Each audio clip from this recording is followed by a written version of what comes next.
So I thought I'd go ahead and make a video since the Trans-Wisconsin America Trail video seems to be pretty popular.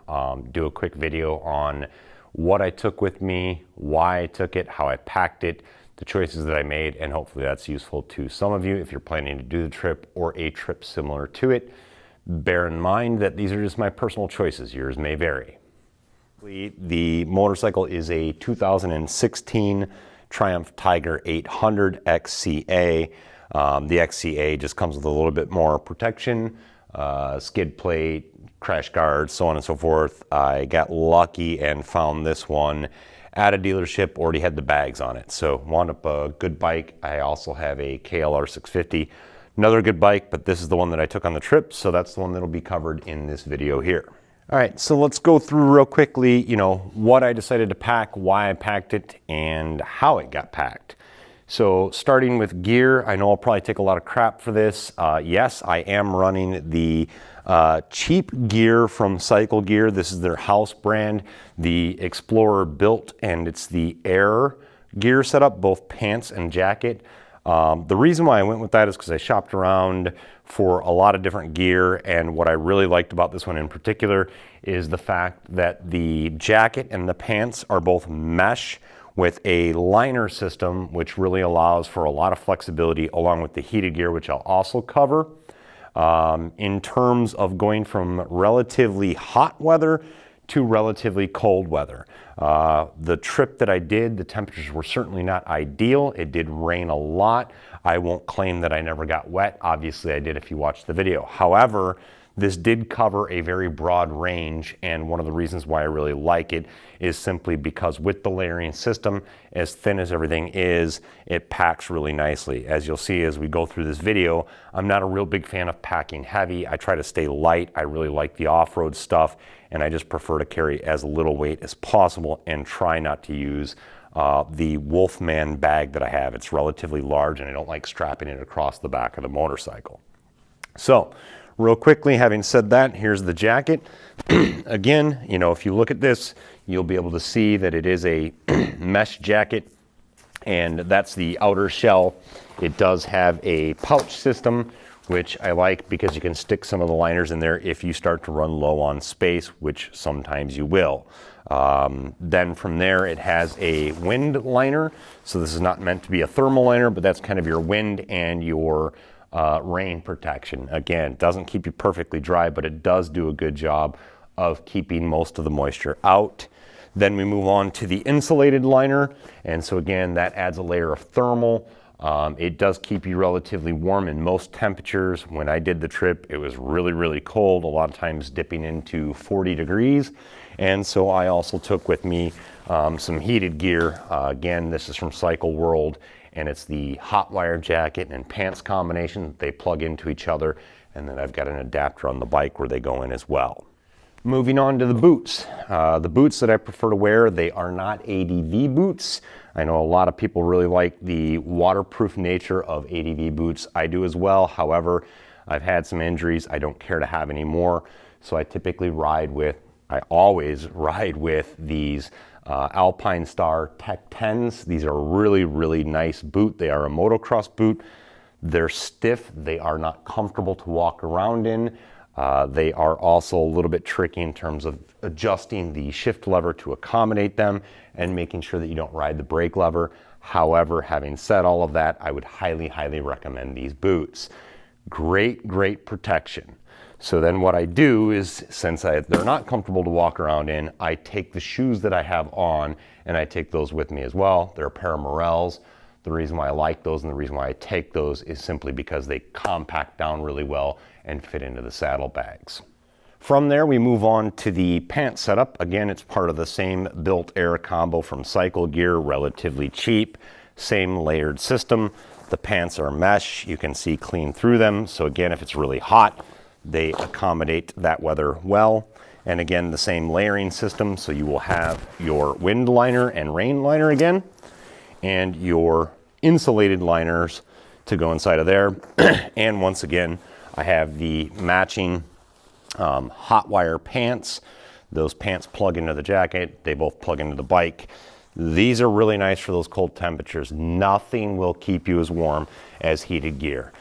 In most situations, I was perfectly comfortable running those.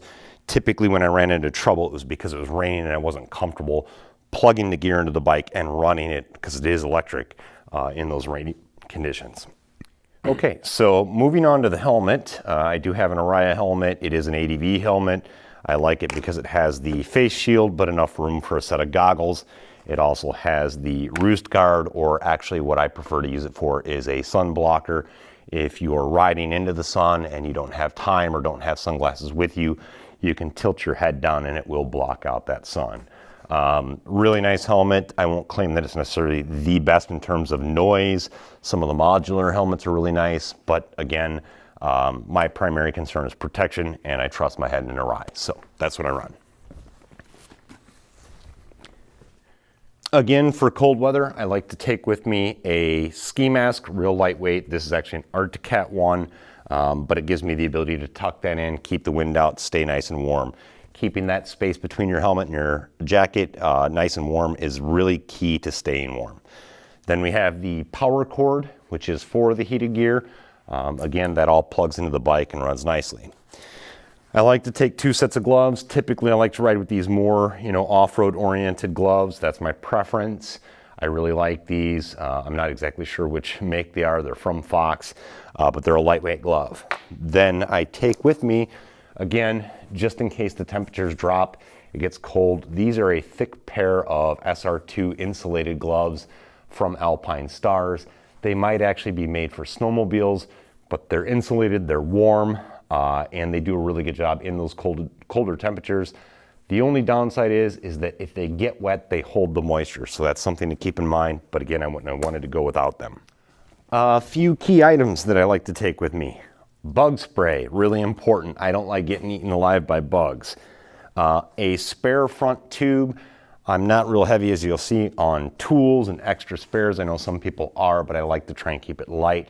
And generally speaking, here in the US, even in the most remote areas, you're usually not more than 100 or so miles away from civilization, and you can usually find a way to resolve an issue. So I take a spare front tube, which can also be used for the rear, and that is the extent of what I take in terms of spares. Then I have a couple of tire spoons here. Those go with me, again, just in case I have to do that. We'll talk about it briefly a little bit later on, but I'm running the Heidenau tires. They tend to be a really stiff sidewall. So to help me spoon those on if I need to, I've got those with me. I take a small tank bag. I wouldn't recommend this one in particular because it is magnetic, and as you'll see in the video, it tends to fall off. But a tank bag of some kind, and I'll be swapping this out inside of that tank bag. Never ever go shy on Ziploc bags. If it starts raining, that's a great way to keep a variety of things dry. In this particular case, it's a lot of my cables and charging equipment, because again, a lot of times I'm filming the ride, so I need to keep that equipment fresh and topped off so that I can use it and get the footage that you guys are looking for. Again, I try to stay light on the luggage, but of course I do need that battery pack that I keep sealed up. It's just a 6,000 milliamp or something like that rechargeable battery. Picked it up from a local Best Buy or Walmart or wherever, and that gives me the ability to plug this in when opportunities arise and have some spare juice, so that if it is raining and I need to charge my equipment overnight, I can do so with that. And I keep it inside of a Ziploc bag to keep it nice and dry. And then of course, toiletries, your usual deodorant, toothbrush, all that good stuff, again in a Ziploc bag to keep it nice and dry. Then I have a backpack. Now bear in mind that this goes on the back of the bike and it will not stay dry. It is a regular backpack. It is not waterproof. I would definitely recommend something more along the lines of like a Wolfman tail pack with a rain cover to keep it dry, but at least it gives me an opportunity to stash some other things that I don't necessarily need to keep dry. So if I need to, and usually I do on longer trips, I take that with me, strap it to the back of the bike. I have 2 bags here that I typically take with me, and these happen to be Under Armour. It doesn't really matter what brand or what style. They're just for clothes, both one for clean, one for dirty. That way you can keep those separate. One of the things that makes my filming possible is the DJI Mavic Pro. I won't go into great detail, but everything for the drone is inside of this bag folded up. It's quick and easy to set up, quick and easy to pack away, and it fits nicely into the saddlebags. The whole thing with spare batteries and everything is nice and compact, so that goes with me. And then of course, for overnight, you need your camping gear. So I have a Grand Mesa 2-person tent. I'll call it a 2-person, but that's a little bit optimistic, and that's fine for me because basically I wanted as small and compact as I could get. This one happens to be a backpacking tent, so I knew if it would fit in a backpack, it should fit nicely in the saddlebags. It accommodates me and my riding gear. I put my boots under the rain flap. Everything stays nice and dry overnight. Really like that, easy to set up, really small, and I'll show you in a little bit here how nice all of this fits into the saddlebags. Then one of my luxury items, a Gander Mountain foldable chair. You know, it's just nice to have, and I've got room for it, so I take it with me. Then of course, a nice downed sleeping bag. Highly recommend getting something that's rated for the temperatures that you're planning on sleeping in, and maybe even a little bit colder, because it's better to be a little warm. You can always cool off than to be too cold and not have any ability to warm up. So along with that is a secondary thermal liner. Highly recommend one of these as well in case you're sleeping in colder temperatures. Stick that inside the sleeping bag, and I tell you what, you are nice and toasty. Won't claim anything about getting out in the morning. Then of course I have a Thermarest. I really like this. I won't claim that it's the best. It only inflates to about probably 1/2 of an inch. But what it does do really well is pack into the bike nicely, and it does provide you both insulation and comfort between you and the ground. So again, high recommendation on that one there.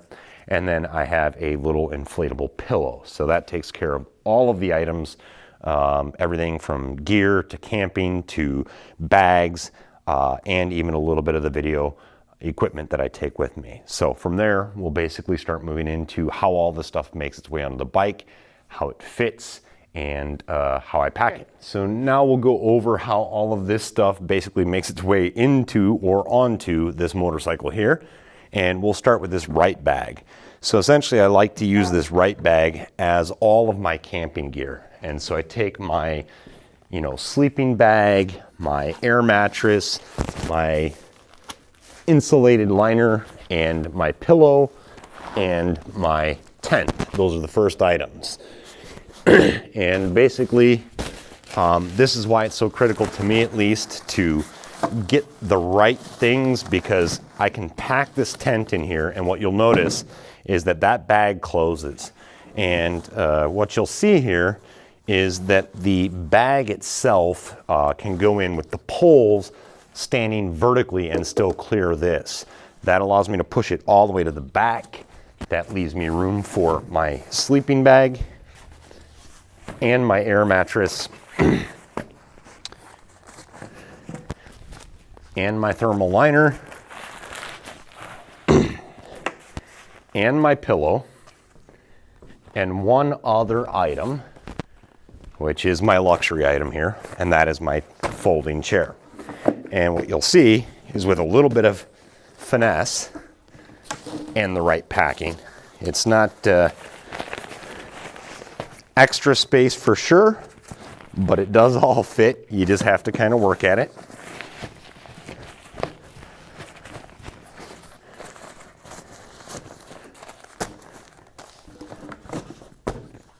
And that allows me to get everything that I need into there.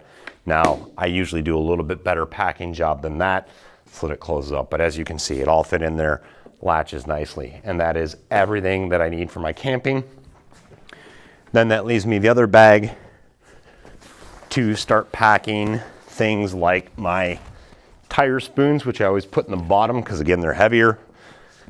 Same thing with my inner tube, because I hope not to ever have to access it.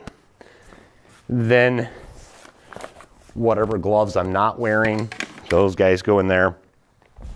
And then of course my insect repellent and some of the liners that I'm not going to be wearing. So we'll assume in this scenario that it's nice and warm, and all of the liners can go down into there.